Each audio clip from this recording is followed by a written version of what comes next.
I'm not a celebrity, I'm just an ordinary guy, a law student, a South African, and a follower of Christ, standing firm for the truth in a world that's slowly losing it. This is True Talk, real, raw, and unfiltered. Today we're joined by a very special guest, last year's financial planner of the year, Rudolph Geldenhuys. Very special guest to me because his father was actually one of my teachers, and many of the guys at Paul Boys will remember his name, Upachi, as we used to call him. One great guy, and his son as well, doing amazing things in the financial world. And he's going to share some insight and wisdom to us today. So thank you so much for being here today. I really appreciate it. It's such a pleasure. Thank you for having me. Thank you. And tell us, Rudolph, there's one mistake a lot of people make as a young person. What would you say is that one mistake in terms of finances? What do we do wrong as a young, for instance, hypothetically, a 22-year-old? I've got cash. What should I do with it? Yes, so is it really limited to one mistake? No, it's not Okay. limited to one mistake. Okay. If there's one mistake. Yeah. If I had to choose one mistake, because there's many, but I think the one mistake would be not having clarity around what you're trying to achieve.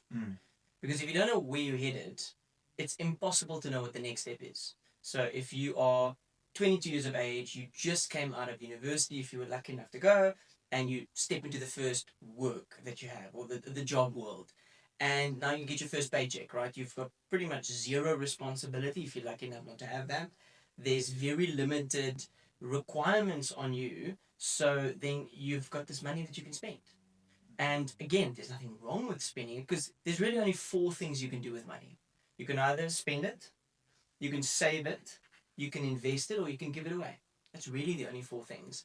And the mistake I see is you can do none of those things effectively without a plan. So not having a plan is probably the biggest mistake you can make. But what that plan looks like is so unique to each one, because your goals are very different to mine.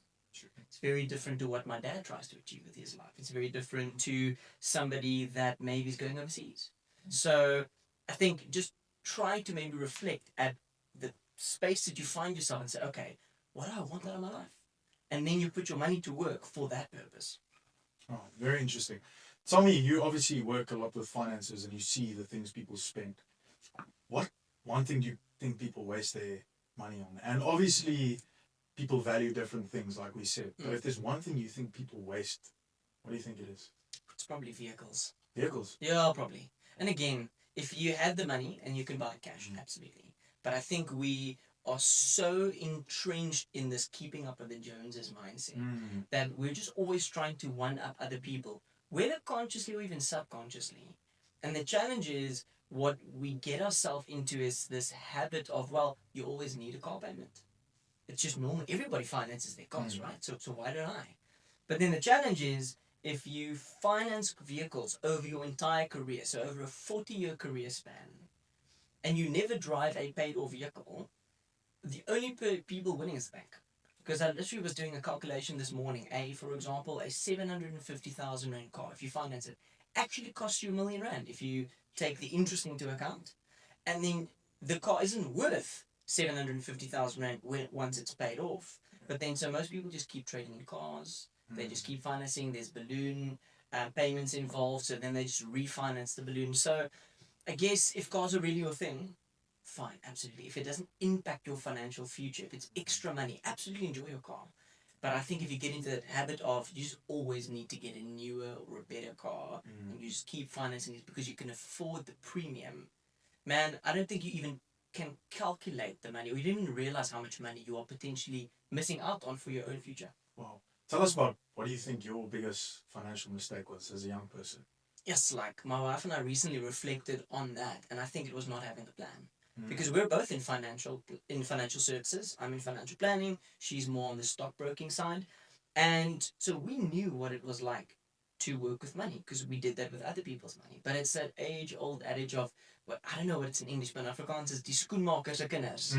They've got holes in their shoes, right? Yeah. So we just simply sort of ignored our own personal financial habits. And even though it never brought us to the brink of destruction, we just look back and said, oh, what our life could have been like if we knew what we know now. And if we did now, or if we did then what we are doing now, I think we would have had a very different financial trajectory. And it took us 5 years to actually reset from where we were to build better financial habits, to actually just be good stewards, to know what comes in, to know what goes out, where it's going, and then more critically, why it's going out. And then say, okay, well, does this bring joy? Or is it something we can maybe let go of? And to say, okay, well, and what do we want out of life? And if we want to get there, what do we need to do in order to get there? So this all comes down to planning, essentially. It comes down to planning, and it was in my name. It's in my job title, financial planner. And I think the reason why we didn't do it was not because we didn't care or didn't know how. It was just, it wasn't a priority because we were comfortable. And I think that's where it all starts for most people. I'm okay. Like, I'm financially okay. I've got enough money to cover my expenses. And then you just do your life on autopilot. And then the problem becomes you get to a space where now things aren't maybe as comfortable. And then to get back from there is tricky. And it takes hard work. You hear a lot of stories of financial planners and financial managers who can't even manage their own affairs. What do you say to people who don't trust financial managers? I mean, our profession is slowly but surely maturing from a profession or an industry, first and foremost, that was geared towards the distribution of products. So many years ago, before it was called financial planning, you were a financial broker or an advisor.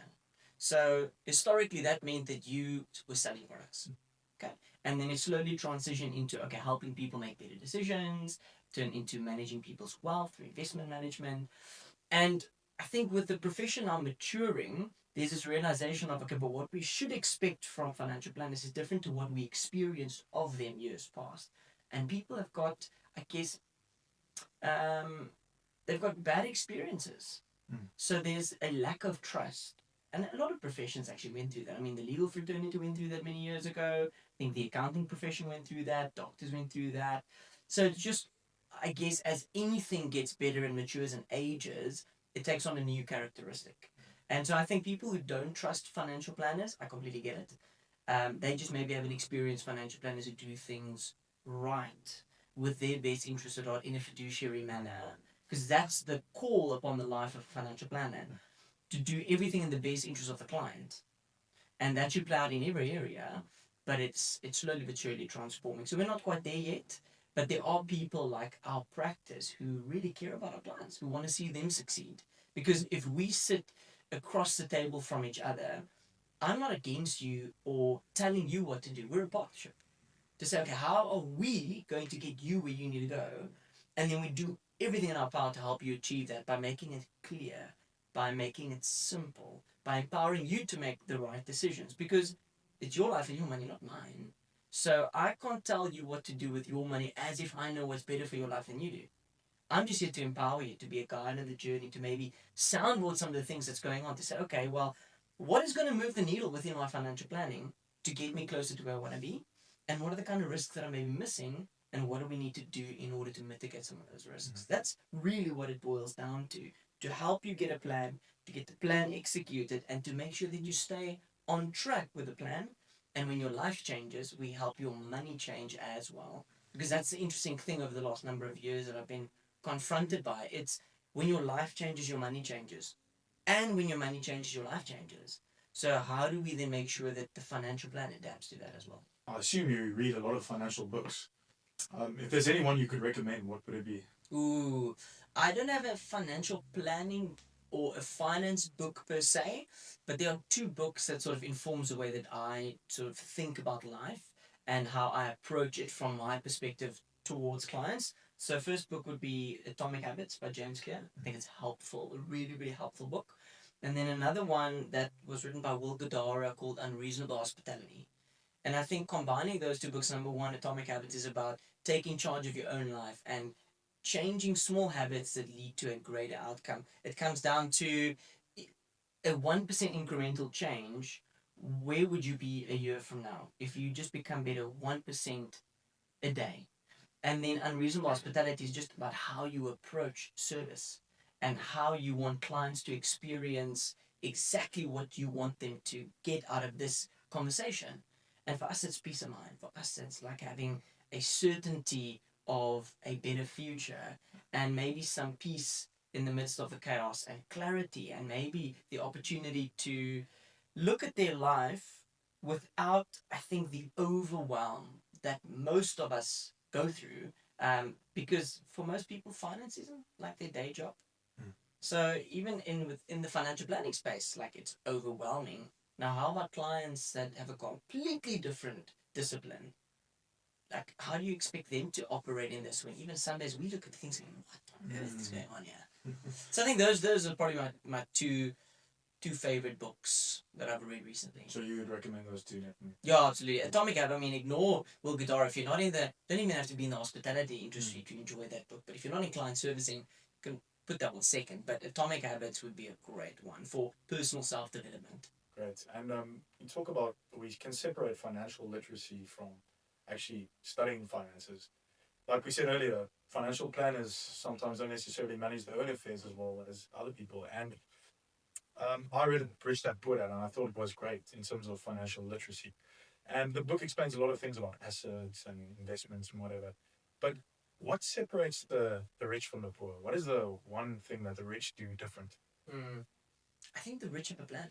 Mm. And it's simple. I think people who win with money do it intentionally. I don't think you win with money by accident unless you inherit, because I mean that's accidental well from your perspective. Or you win the lotto. Again, comes with big challenges, but yes. But people who win with money are intentional with it. They tell their money where to go. They don't wait for things to maybe come their way. And I think it's also a mindset. I think when you have money, you can also make money. So it does make it challenging if you don't have money. But again, it's baby steps. But how the mindset difference between people with wealth versus people who don't yet have wealth or have not yet had the ability to acquire it is different. Because I think you treat it differently. I think when you have wealth, you're generous. I think when you have wealth, you've got options. When you have wealth, and I'm not talking, and we need to define wealth as well. Like wealth is not necessarily 50 million, 500 million, being on the billionaires list. Yes, that's also wealth. But in my mind, wealth is having the ability to take care of your immediate and your longer term requirements, your longer term needs. Because we've come across many people who are super wealthy in our perspective, like if you look at a balance sheet level, and then there's never enough money. Yeah. But then other people who've got 1/10 of that and they're so comfortable and so content. So I think there's a perspective difference between people with wealth and people who've not yet acquired wealth. But I think how you move from not having yet been in a position where you've made wealth or you're able to secure it, is you need a plan for that. True. And you need to steward what you do have. Because we can't do much about the fact that what I don't have in my hand. But I think we can only work with what we do have in our hands. And that's sometimes opportunity, sometimes it's skills, sometimes it's just a great personality that is willing to do whatever it takes. Other times it's just like being in the right place at the right time for the right opportunity. And then you say, okay, now I've gotten this opportunity. How do I get to a place where I live below my means? Because that is how you grow your wealth. You can only grow your wealth if you live below your means, because the margin is then used for saving and investing and generosity and spending. So Christians, what do you think Christians get wrong about wealth and money? Oof. I don't think the mistakes Christians make are different to the mistakes that non-Christians make. I think the sad reality of Christians is we've got a book that explains to us how to work with our wealth. That's got a morality baseline that supersedes what we believe from worldly wisdom. And if we just read that book, if we just read Proverbs, I think we'll be able to move the needle dramatically in our own lives by there's some key principles. I mean, Dave Ramsey in America speaks about that regularly. That's what his whole business is built on, is helping people make better decisions that's biblical. And that comes back to maybe my one mistake I see people make around financing cars. You indebt yourself to other people. Okay? And I think somewhere in Proverbs speaks to the borrower becomes slave to the lender. Okay? So now all of your life is spent working hard to repay other people. And what if you had that own money to use in your own life? Doesn't mean you can't drive cars. Just means you go about it differently. So I think that the big mistake that I believe Christians make is not actually looking to scripture to see what wisdom we can glean and implement that, because within that there's a blessing. And the blessings aren't these kind of sort of weird Christian things where it's like you're if you give, you receive, but like it's also principles that has stood the test of time around like sowing and reaping, right? And if we live with a generous mindset, I think we steward our money differently. And when we steward our money well, we are able to do more with it. And then I believe God also goes, well, okay, if I can trust you with a little, I can maybe trust you with more, right? But the mistakes are the same. It's people not knowing where their money goes. It's people just overspending.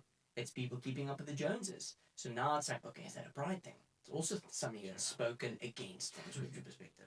If we want to gather more assets, like, do we envy our neighbor? Also a bit of a challenge. Now, again, I'm not pointing fingers because I'm certainly not perfect, far from it. But I think it's little things, man. Yeah. It's very basic things that I think we can do to better our own financial positions, Christian or not. And it's just hard to do, though, because it means change. Change is hard. Like, it doesn't matter who you are. Definitely. Change is hard, but I think if you go down that journey, the rewards you can reap from actually living a life obedient to Scripture and a life that's within your means, like the future you can set up for yourself and for your kids and for your grandkids, which is also something that Scripture speaks about. Like, we need to be a blessing and not a burden to our children. We need to leave a legacy, and that's not just Old Testament, that's New Testament as well. So just maybe ruminating on those things, but they're not fun because they're not immediate. Like, we just want the instant gratification. Yes. And sometimes that's not the best thing for us. Well, very interesting. And it's sad to see that we have a book that explains all these principles, and still we look to the world to understand things better, but we've got the answer written in Scripture. Exactly. Wow, very interesting. So tell me, Rudolph, tell us more about your company and what exactly you do so that the people may know. So let me give you maybe a bit of a brief history of my life. I don't think I'm in financial planning by accident. I feel like this is more of a calling than just a job or a vocation, because at the core of what we do, we get to help people. So that's always been a passion of mine growing up. I mean, you mentioned my dad grew up in a wonderful home with two amazing parents that always helped people. They were always available. Their home was always open to host people, and no was never an option. It's like, can you? Yes, absolutely we can. So that was sort of the environment that I grew up in. So as I was going through my sort of later years before getting out of school, it was always saying, I want to help people. I want to make a difference. And there was a couple of things I wanted to pursue, but I thought, okay, well, finance could be one of them. And started university with a general BCom. And then thought to myself, okay, well, what now? Because this was 2010. And 2010, the official youth unemployment rate was like 45% that year. So I was like, okay, where am I going to get a job? So I need to study something so that I can get a job, so that I can get a salary, because that's quite important. And so at the end of my first year, one of the professors, Professor Neil Kruger, came to our class, our business management class. I think it was like 143 or something, and spoke to us about financial planning and the opportunity within financial planning, because there's a lot of financial planners who don't want to keep up with the examinations, and they simply want to get out. So there's going to be a job opportunity. There's going to be a shortage of financial planners, number one. Number two, he spoke about who are the kind of people that would probably do well in the profession. So what do you do as a day-to-day, and what kind of people would suit to be in the profession, because this profession would energize him. And as he was going through the list of those things, I was like, okay, I think this ticks some of the boxes. Job opportunities, but also get to make a difference. So in my first year, changed sort of lanes from general BCom to BCom financial planning, graduated with a BCom in financial planning degree from Stellenbosch, then did a postgraduate diploma in financial planning after that at the business school, and then jumped into like a lot later, advanced postgraduate at Free State. But now I was like, okay, I'm committed to this thing, like financial planning. I think given my studies, we get to help people move the needle. Like, we get to help them figure out where they need to go to get to where they want to be, and what are the next steps, the practical next steps you need to take to get there. So now I graduate, now I need to find a job and speak to some mates of my dad and people that I've gotten to know, and these were now the brokers that I spoke to you about earlier. And no, listen, like, how do you get into the profession? Well, you need to sell. Like, what do you mean sell? Sell what? So sell policies. It's like, what do you mean? So like, if you want to make it as a financial planner, you need to get a network, grow your network, tap into a network and you need to essentially convince them to buy things from you. I'm like, but I just studied for 3 years.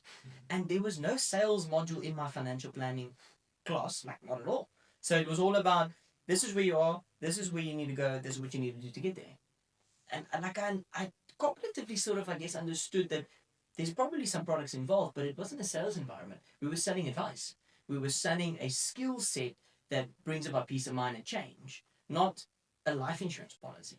So I was like, no man, if that's the reality, then I would do, I don't know what's called in English, but in Afrikaans it's a Norse, jou graadse onderwys something. I would rather go become a teacher and give accounting and economics that I had at school and varsity instead of going out and selling stuff, because that's not what I believe financial planning is. But then luckily found a role as a paraplanner with a salary, so that was cool. I was at that stage in a long-term relationship with my now wife, Rensha, and she wanted to get married. So in order to get married, you need to have a salary. So I had to go find a job. So that was helpful that came along. And I was like, okay, well, now that there's a different opportunity, like how do I excel in this? How do I keep making a difference? And yeah, fast forward a couple of years, now at a place where my business partner and Gareth, I've got this business called Firecrest, and what we try and do is to help people navigate the complexity of managing wealth, because it's hard. We don't get taught this at school. Think back about, we spoke before we started, like about how you got to know my dad through life orientation. That's what he gave at boys high school, and there's no like finance module. It's like they don't want us to know. Right? Yeah. It's like they didn't teach you about tax, didn't teach you about budgeting. Those two things would have been very helpful for anybody, irrespective of your career choice. What do you think they're not included? Yes, like I don't know, but there's a couple of things I have. Some of them would sound like conspiracy theories. Others would just be, I don't know, there's maybe just a preference of what they want to see from a curriculum perspective. It's like the most obvious thing to introduce like financial literacy in that course, because a lot of I think schools force you to have it until like matric, or at least late into high school, starts in primary school. Just basic things like income minus expenses can't be less or more than zero. Like that's how, otherwise you're spending other people's money, and what is that implication? So yeah, that's what we try and do. So we partner with clients, and for us it's a proactive partnership. It's us sitting around the same side of the table, trying to determine what do you need to do to move the needle, where are you going to, and how can we help. And there's so many disciplines, and we try and bring simplicity and clarity to the different disciplines. So I mean, part of the nitty-gritty things that we get involved in post a financial plan that's on the table to say, okay, you need to do these things, is we help clients execute them as well. So we would do a sanity check around what is the level of insurance that you actually need, because a lot of clients that come across our path, they're just accumulated policies, and if you don't want to be overinsured because it's money wasted. So we would then look at, okay, what do you actually need to move the needle from a long-term insurance perspective? Do you have the right amount of life insurance to have peace of mind that worst case scenario, if you pass away, that your family will be okay? Not to be overinsured, even though nobody's ever complained that they receive too much life insurance, but there's just as much as a likelihood that you won't die, right? So then what? If you didn't make enough provision, what do you do then? So that's one key element. I think another key element would be to make sure that you've got medical aid peace of mind, or health peace of mind, that you can go to a private hospital either in the event of an emergency or when it's a planned procedure, because life happens. Like you fall off a mountain bike, or you're injured in a rugby game. These are things that happen. Or you walk down a flight of stairs and you fall down that flight of stairs, and I mean, then you need an operation. So then you don't want to go to a public hospital. Not that the doctors there aren't amazing. I think it's a lack of resources. So that's something that we would then do. Other thing that comes along with like how do we protect wealth would be to make sure that you've got a will. For a lot of people, they know they need to have one, they don't have one, and it's not difficult to fix. But you need to take people through a process. Like what are the things that you would like to leave your most important people with, and then you need to make sure that it's clearly reflected in your will.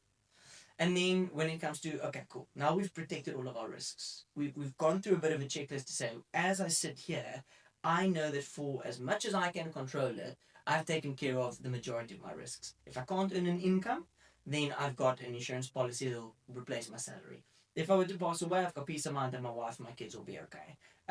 The will details who are the different people that's involved. So there's peace of mind that, okay, I think we're okay. And if we need the hospital, we go to one.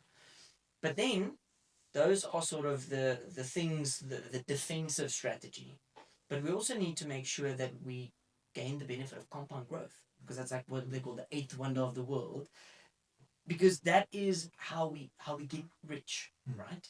Is when we can put our money to work so that it can outperform the effects of inflation, so that I don't just or I'm not just able to afford with the bit of money that I have today the same thing that I can 5 years from now.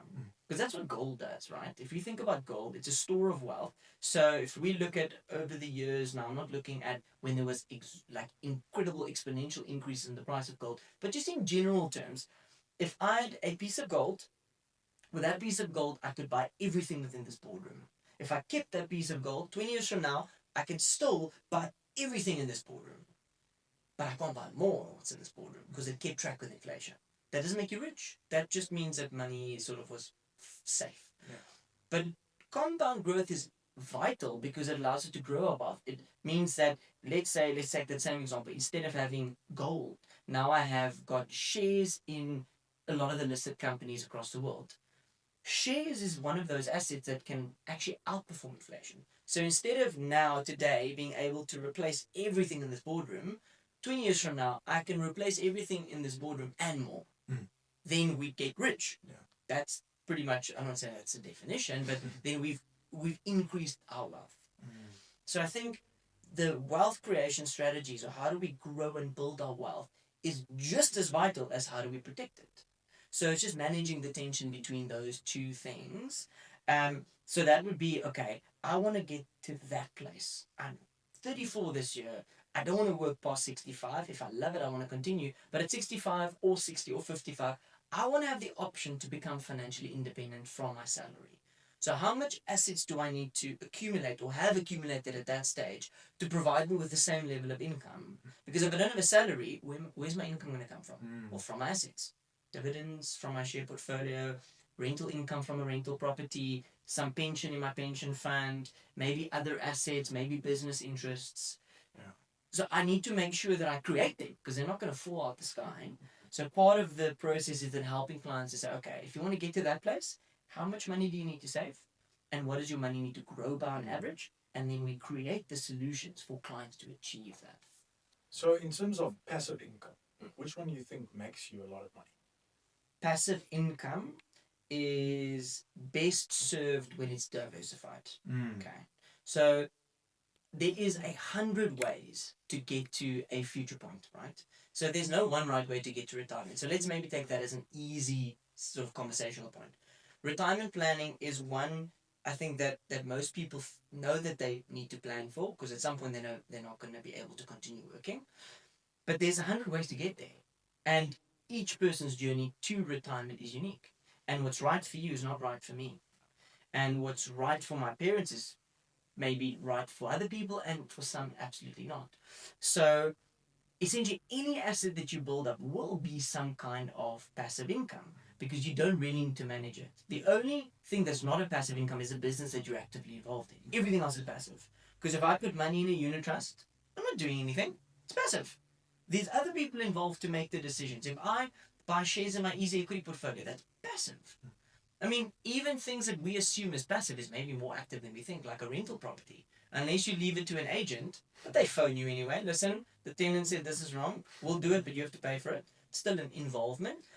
But essentially, passive income I would describe as if I can't earn my income through my vocation or my job or exerting effort, that income will still come in. And then rental property ticks the box. Because whether I'm disabled or not, that rental income comes in. My shares and my share portfolio that pays a dividend, whether I work or not, that pays me a dividend. If I have money in the bank, whether I work or not, that earns interest and accumulates there. If I have money in my retirement annuity, whether I work or not, that compound growth will continue. So we want to build a diversified stream of passive income sources because it does a couple of things. Number one, it takes and reduces some of the risk.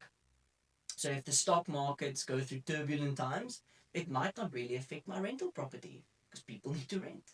It might not really affect my money in the bank. Yeah, interest rates might go up and down, but I still earn interest.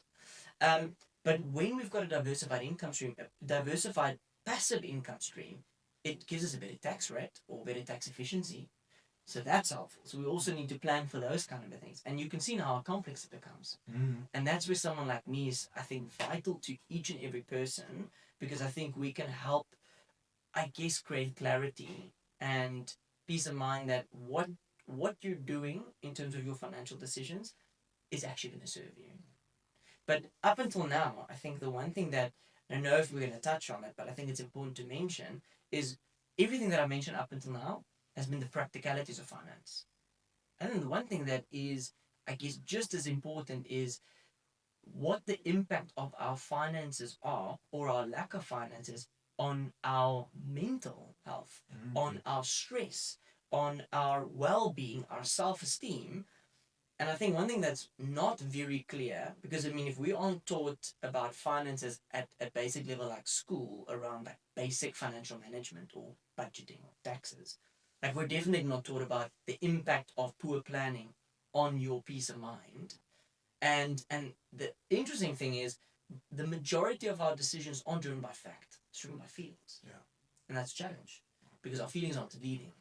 And I think that's another sort of wonderful thing that we get to do in the lives of clients, is to actually bring in those things, those underlying motivators for why are you saving. I know we should save. Bring logic in. Yeah, like but why are you saving? Because for me, it's I'm saving so that my family or my wife or my kids, or that my kids don't have to look after me. Answering the why. Answering the why. I think that's the I think one of Simon Sinek's books starts with why.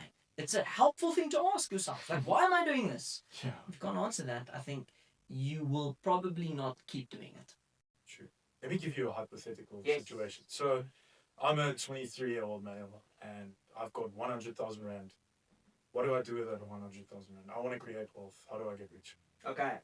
What have you done within your financial life up until that point, before we decide how to invest it? Because there's a whole bunch of things you can do with that. And if we don't understand what you're trying to achieve, we can put that to use in the wrong way. So let's assume you had a budget. So you know what comes in on a monthly basis through your income and your salary. You know what goes out, and you've told it where to go. Okay. So now you've either gotten the money or you've saved up to get there. Because I get that 100,000 doesn't fall out the sky, right? So it meant something. It took hard work. So we want to make sure that how hard you worked for it, it's going to keep working really hard. But if you structure it incorrectly, by just trying to do something, because there's three things most people want to do. We either have the handsy people who want to just do things because it makes us feel like we're moving forward. There's the hard people. Oh, just like, I'm so stressed out about this because it just feels so overwhelming, and then rarely ever do you do anything. Or you get swayed by sort of what flavor of the month is. Or we get the thinking people. They're like, the analysis process. If I do this, then I just want to research the best ETF as if there is one. Or I just want to research all of these things, and then you never do anything. So it's managing the tension between doing the right thing, making sure that you feel good about it, and how would you feel if it doesn't go really well. And like, let's think about it. What are the pros? What are the cons?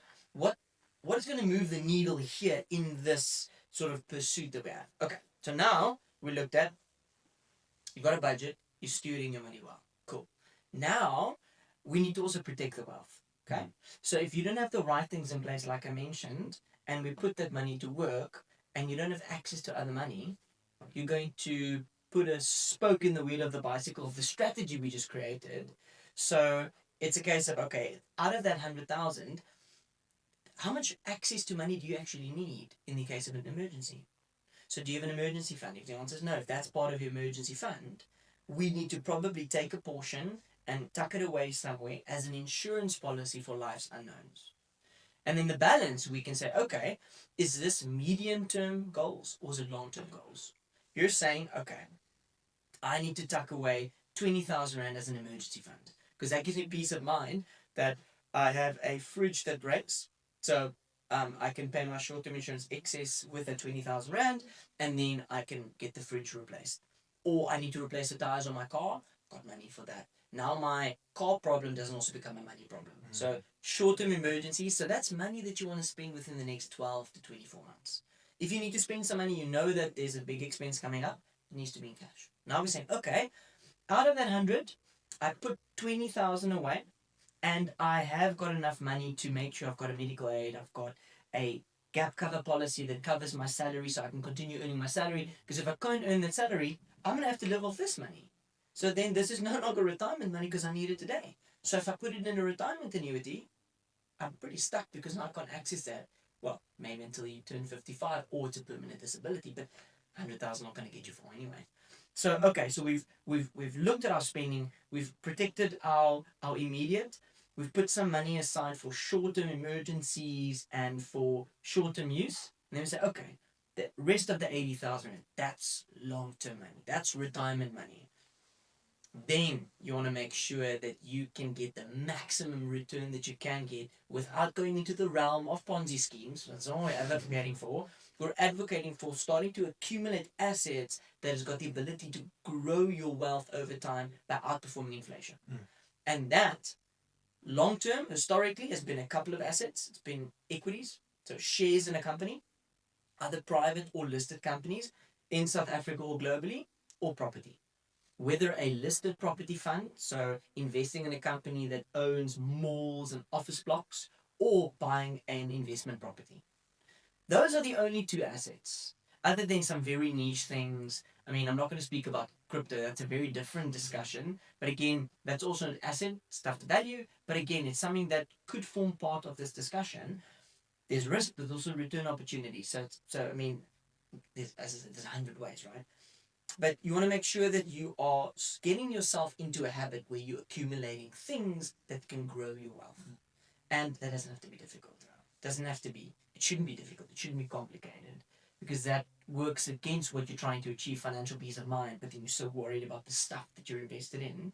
So I think from that perspective, if you have a plan and you know why you've invested in this way, you then also won't change strategy. Because that is, I think, where wealth destruction happens. When you don't stick to the plan. When you invest for a short term, then a new shiny thing comes along, you sell it, you buy that, and then something new comes along and you sell that, you buy that, and then you think maybe a property, you take it out of the investment just as it was about to start making that compound returns, then you invest in a property, sound like a great idea, and then doesn't work that well, or the tennis frustration, I should have never done this, sell the property. It's like, no, that's going to probably take you further away from where you want to be. So I guess then a long-winded way to say, what do I do with 100K? Put some money aside for emergency, and if you don't need access to the rest, just buy something that's good quality, relatively low cost. I'm not an advocate simply for either passive investments, they've got its place, it's great, or you have to be in these very expensive things. Just think you need to manage your costs in a way that you get value from all the different stakeholders within that thing. So don't pay too many admin fees. Don't pay too many advice fees if you're not getting advice. Don't spend too much on fund management if you don't get value from it. And then leave it. You almost sit and forget. Like that's like what Warren Buffett says, the bottom drawer things. Buy the shares, get the share certificates, pop it in a drawer, close the drawer. And you don't look at it until you need it. Now, I'm also not advocating for not being invested in your financial planning. But what do we want to do? We want to create habits that serve us. Healthy habits. Habits that, I guess, keep us on track. And adding to our money instead of just chopping and changing, I think adds to that journey that can get you to a place where you've got more than what you need. Very interesting. So who's your financial hero? Who's taught you the most lessons? The work done by Dave Ramsey in the States. We, a couple of years ago, went through some of the course material. So there's a little course you can do with them called Financial Peace University. And it simply takes you through the baby steps you need to take to be in a better position. And just the thinking and the biblical view on finance was helpful.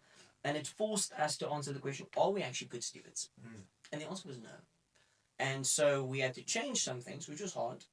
We had to make some sacrifices in the short term, which we're now very grateful for that we did. And we would make those decisions again and again, even though it was hard, because the life we have now is so different than the life we had 6-7 years ago, and it was just having somebody that sort of was able to take us on a journey. To Guide say, you. yeah. So So Dave Ramsey. Dave Ramsey. So recommend his work. Yeah, absolutely. And I mean, you can apply the principles whether you're a Christian or not. Like, they're a Christian-based organization. So if you are okay with being generous, whether it's in a religious context or not, I think the work that they do will help you. But it's based on just like everything that we spoke about, living below your means. It's such an underrated thing. Very.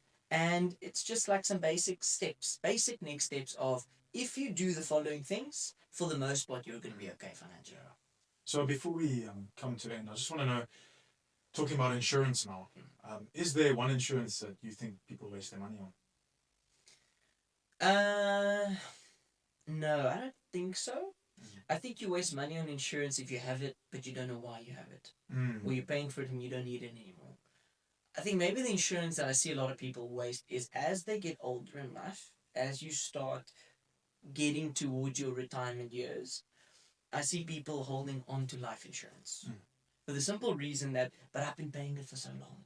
And if I stop it now, I don't get anything back. Okay. And I get that. But here's how I view it. So let's make it simple. I've got one car.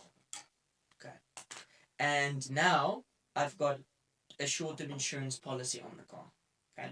Paying for the premium so that if this car breaks or it is an accident or gets stolen, I can have it replaced. Okay. Think about this car in terms of your financial needs or requirements. I've got life insurance because I don't yet have too many assets, so that if I pass away, the assets aren't quite yet enough to look after my family for the rest of their lives.